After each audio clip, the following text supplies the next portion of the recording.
সাধারণত যে ওয়ার্ড দ্বারা করা, হওয়া, থাকা ইত্যাদি বোঝায় তাকে আমরা সাধারণত ভার্ব বলি। এখন ভার্বের অনেকগুলো ক্লাসিফিকেশন আছে। বাংলায়ও ক্রিয়াপদেরও অনেক ক্লাসিফিকেশন আছে। তো আমরা বাংলা এবং ইংরেজি দুইটা একই সমান্তরালে রেখে শেখার একটু চেষ্টা করব। প্রথমে আমি যদি বলি ভার্ব ইংরেজিতে প্রধানত কত প্রকার? আমরা জানি ভার্ব হচ্ছে ইংরেজিতে প্রধানত দুই প্রকার। একটা হচ্ছে ফাইনাইট ভার্ব আর একটা হচ্ছে নন ফাইনাইট ভার্ব। এখন এটা যদি আমরা বাংলায় বলি তাহলে কি হয়? বাংলায় বললে এই ফাইনাইট ভার্ব মানে হচ্ছে সমাপিকা ক্রিয়া, আর নন ফাইনাইট ভার্ব মানে হচ্ছে অসমাপিকা ক্রিয়া। এখন সমাপিকা আর অসমাপিকা ক্রিয়া বলতে আমরা কি বুঝি? মূল বিষয়টা হচ্ছে যে ক্রিয়াপদটা বা যে ভার্বটা কথা শেষ করে দিবে, বাক্যের মধ্যে কথা শেষ করতে পারবে, তাকে আমরা ফাইনাইট ভার্ব বলবো এবং সমাপিকা ক্রিয়া বলবো। আর যেটা শেষ করতে পারবে না সেটাই নন ফাইনাইট ভার্ব এবং সেটাকে আমরা অসমাপিকা ক্রিয়া বলি। যেমন আমি যদি উদাহরণ দিই, আমি যাই বা আমি স্কুলে যাই, আমি কলেজে যাই, আমি যেখানে যাই, এই যাই কথাটা আমার কথাটা শেষ করে দিচ্ছে বাক্যের মধ্যে। সুতরাং এটা হচ্ছে একটি ফাইনাইট ভার্ব। আর নন ফাইনাইট ভার্ব হচ্ছে, যদি আমি এরকম করে বলি আমি গিয়ে, তখন ওই কথাটা কখনোই স্বয়ংসম্পূর্ণ হচ্ছে না। আমি গিয়ে, তো আমি গিয়ে কি করব? এই গিয়ে কথাটা যেটা বলতেছি সেটাই বাংলায় অসমাপিকা ক্রিয়া, অর্থাৎ ইংরেজিতে হচ্ছে নন ফাইনাইট ভার্ব। এখন ইংরেজিতে আরো কিছু উদাহরণ দেওয়া হচ্ছে। ইংরেজিতে সমাপিকা ক্রিয়া এবং অসমাপিকা ক্রিয়ার আরো কিছু সংজ্ঞায় বলা হয়েছে। এই ফাইনাইট ভার্ব গুলো সাধারণত টেন্স, পার্সন, নাম্বার অনুযায়ী পরিবর্তিত হয়।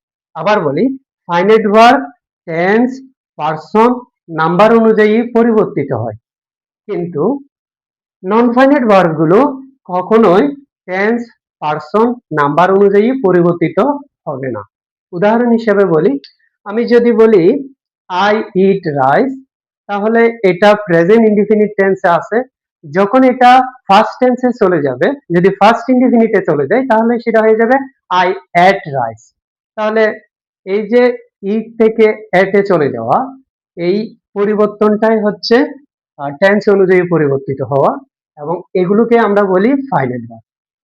আর নন ফাইনাইট ভার্ব হচ্ছে যেটা টেন্স, পার্সন, নাম্বার, কোনো পার্সন অনুযায়ীও পরিবর্তিত হবে না, কোনো টেন্স অনুযায়ীও পরিবর্তিত হবে না, এবং নাম্বার মানে বচন, এক বচন বা বহু বচন অনুযায়ীও কিন্তু কোনো পরিবর্তিত হবে না। সেটাই হচ্ছে নন ফাইনাইট ভার্ব। আর বাংলায় একেবারে বুঝায় বললে সেটা অসমাপিকা ক্রিয়া, এবং এই নন ফাইনাইট ভার্ব গুলো কোনো বাক্যকে শেষ করতে পারবে না। ওই বাক্যকে শেষ করার জন্য নিশ্চিতভাবে একটা ফাইনাইট ভার্বের অবশ্যই প্রয়োজন হবে। একটা কথা হচ্ছে, অনেক অন্য যে পার্ট অফ স্পিচ গুলো আছে সে পার্ট অফ স্পিচ গুলো ছাড়া, অনেক পার্ট অফ স্পিচ ছাড়াই কিন্তু বাক্য সমাপ্ত হতে পারে, কিন্তু ভার্ব ছাড়া বাক্য কখনোই সমাপ্ত হতে পারে না। মানে একটা বাক্যে অন্ততপক্ষে একটা ক্রিয়াপদ অবশ্যই লাগবে, একটা ভার্ব অবশ্যই লাগবে। তো প্রথমে আসি, ফাইনাইট ভার্ব হচ্ছে দুই প্রকার, একটা হচ্ছে প্রিন্সিপাল আর একটা হচ্ছে অক্সিলারি ভার্ব। এই ভার্ব গুলো কেন? কারণ প্রিন্সিপাল ভার্বটা হচ্ছে যে ভার্বের অর্থ আছে, যে ভার্বের নিজস্ব অর্থ থাকে, সে ভার্বটাই হচ্ছে প্রিন্সিপাল ভার্ব, এবং বাক্যে এটা মূল ক্রিয়াপদ হিসেবে কাজ করে, এটাই হচ্ছে প্রিন্সিপাল ভার্ব। আবার টেন্স, তারপর ভয়েস, তারপর মুড, ভার্বের মুড, এই তিনটা কাজের জন্য ব্যবহার করার জন্য কিছু অর্থবিহীন ওয়ার্ড আমরা ব্যবহার করি বাক্যের মধ্যে, সেগুলোকে বলা হয় অক্সিলারি ভার্ব। আমি আরেকবার বলি, প্রিন্সিপাল ভার্বের অর্থ থাকে, আহ, সেগুলো আবার টেন্স অনুযায়ী পরিবর্তিত হয়, কিন্তু অক্সিলারি ভার্বের অর্থ থাকে না, নিজস্ব কোনো অর্থ থাকবে না। এগুলো হচ্ছে টেন্স, কোন টেন্স বোঝার জন্য। যেমন ধরো আমি আমি যদি বলি,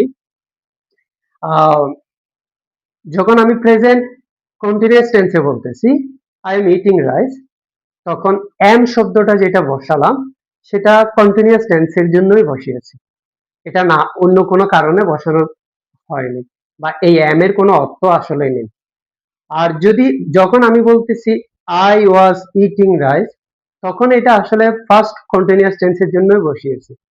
যদি বলে আই হ্যাভ ইটেন রাইস, এখানে আসলে প্রেজেন্ট পারফেক্ট টেন্সের জন্যই বসিয়েছি হ্যাভটা।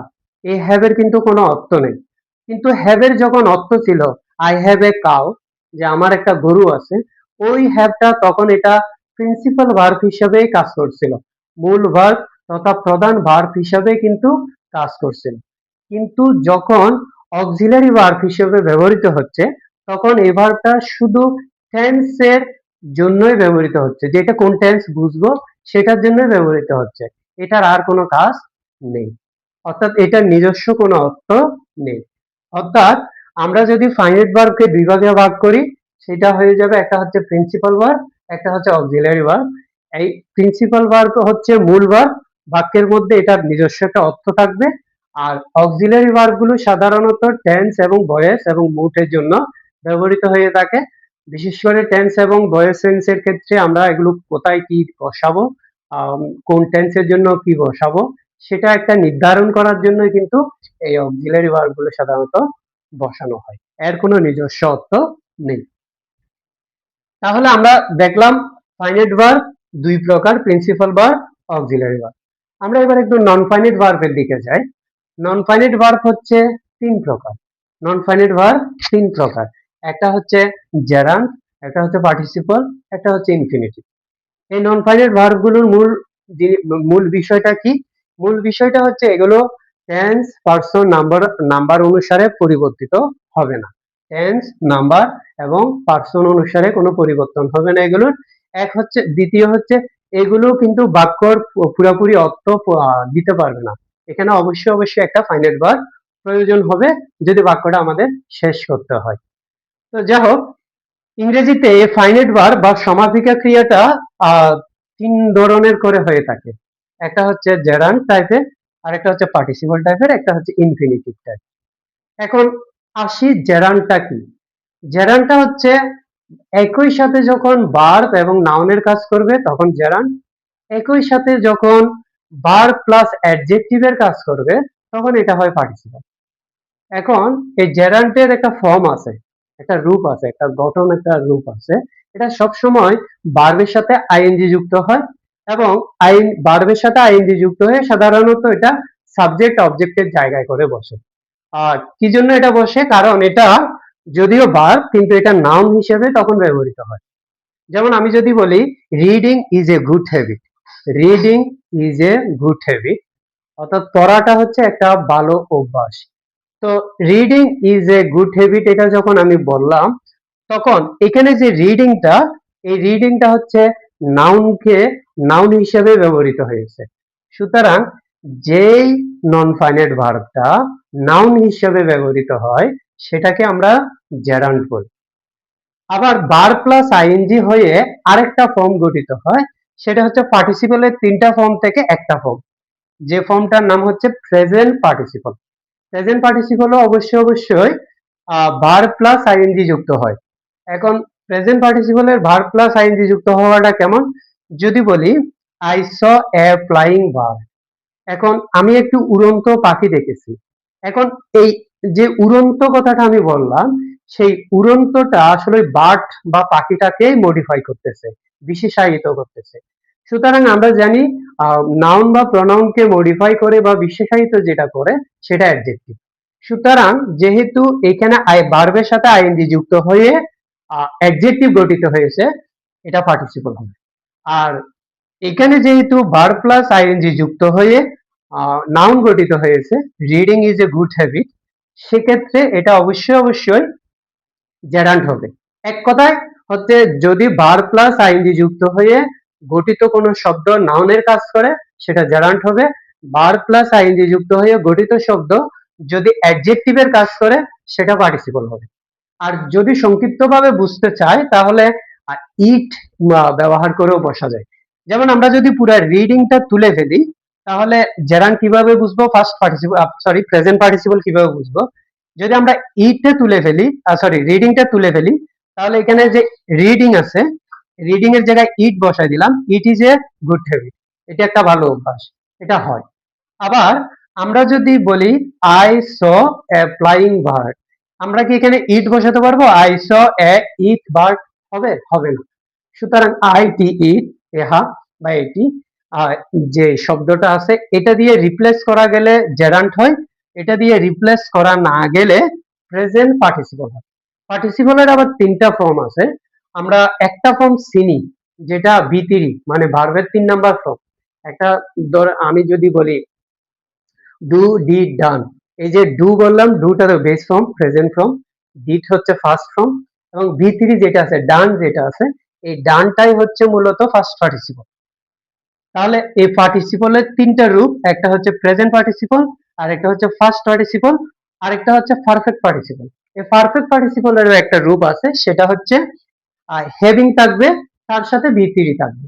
প্রথমে শুরুতে হ্যাভিং থাকবে, আহ, তারপর ভি3 থাকবে, এই দুটা যদি কম্বিনেশন হয় তাহলে সেটাকে বলা হয় পারফেক্ট পার্টিসিপল।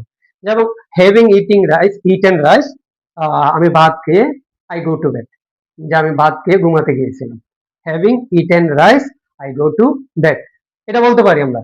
তাহলে এই যে পারফেক্ট পার্টিসিপল, সেটার রূপটা হচ্ছে হ্যাভিং প্লাস ভি3 থাকবে, ভি3 মানে হচ্ছে ফার্স্ট পার্টিসিপল ফর্ম থাকবে। আর যেটা ফার্স্ট পার্টিসিপল আছে সেটা হচ্ছে ভি3। যেমন I saw A learn person, তো আমি একজন শিক্ষিত ব্যক্তি দেখেছিলাম, লার্ন থেকে যে লার্নড বললাম, তো এই লার্নটাই হচ্ছে ভি3, এবং এটাই হচ্ছে ফার্স্ট পার্টিসিপল।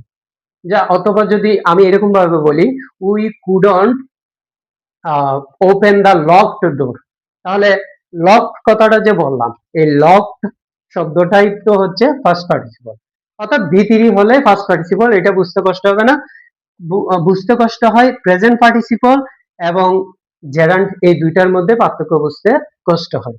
একটা জেরান্ট বার প্লাস আইএনজি, আর প্রেজেন্ট পার্টিসিপল যেটা আছে সেটাও বার প্লাস আইএনজি।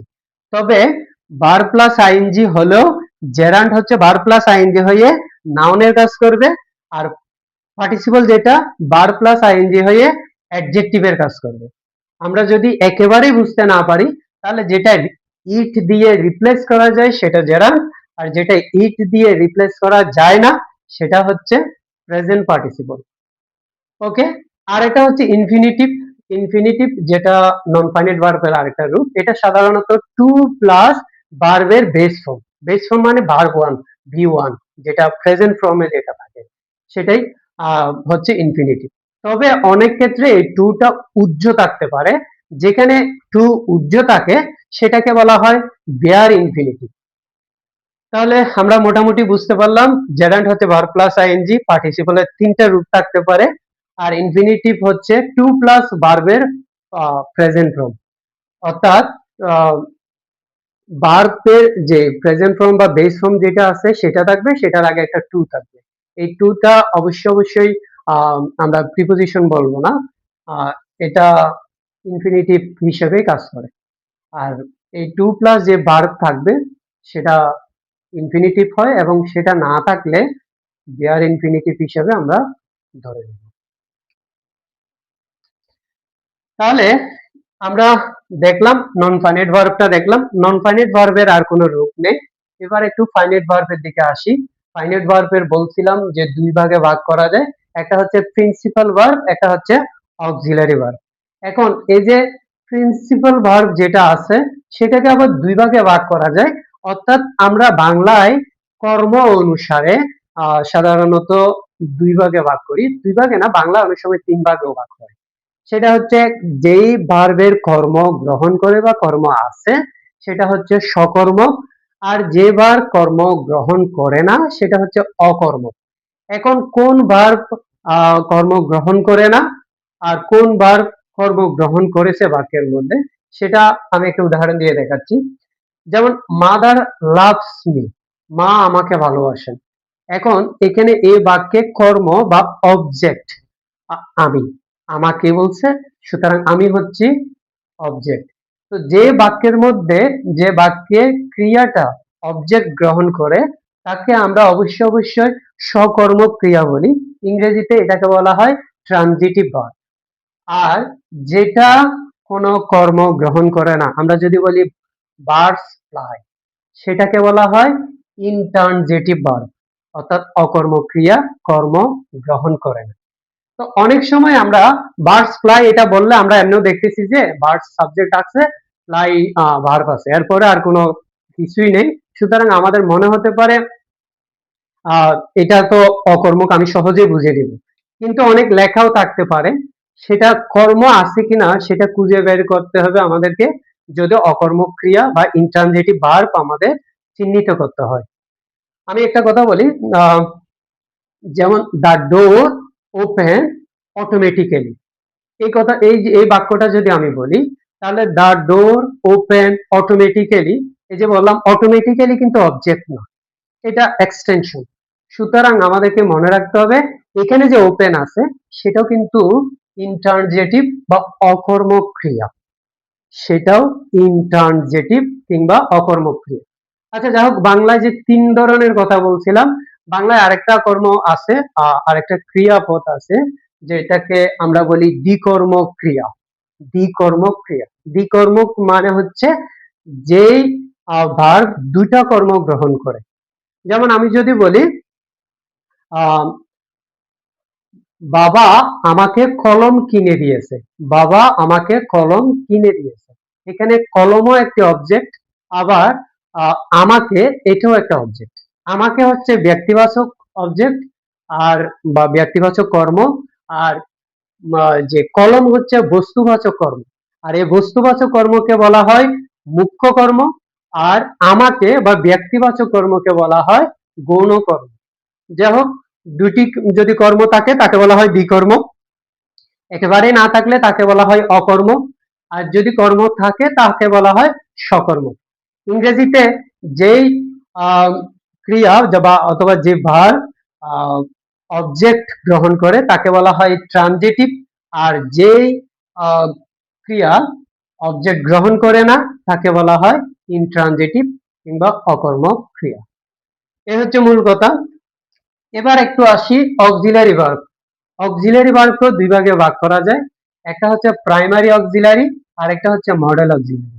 একটা হচ্ছে প্রাইমারি অক্সিলারি আর একটা হচ্ছে মডেল অক্সিলারি। এখন অক্সিলারি ভার্বের যে দুই ভাগে ভাগ করতেছি আমরা, প্রাইমারি অক্সিলারি কোনগুলো, প্রাইমারি অক্সিলারি গুলো চিন্তা আমাদের খুব কষ্ট হবে না, মানে কষ্ট করতে হবে না। আমরা যখন টেন্সের স্ট্রাকচার গুলো পড়ি তখন আসলে যেই অক্সিলারি যে ভার্ব গুলো চলে আসে সেগুলোই মূলত হচ্ছে প্রাইমারি অক্সিলারি। সেগুলোর মধ্যে টু বি ভার্ব কোনগুলো, যেমন অ্যাম, ইজ, আর, ওয়াজ, ওয়ার, এগুলো হচ্ছে টু বি ভার্ব।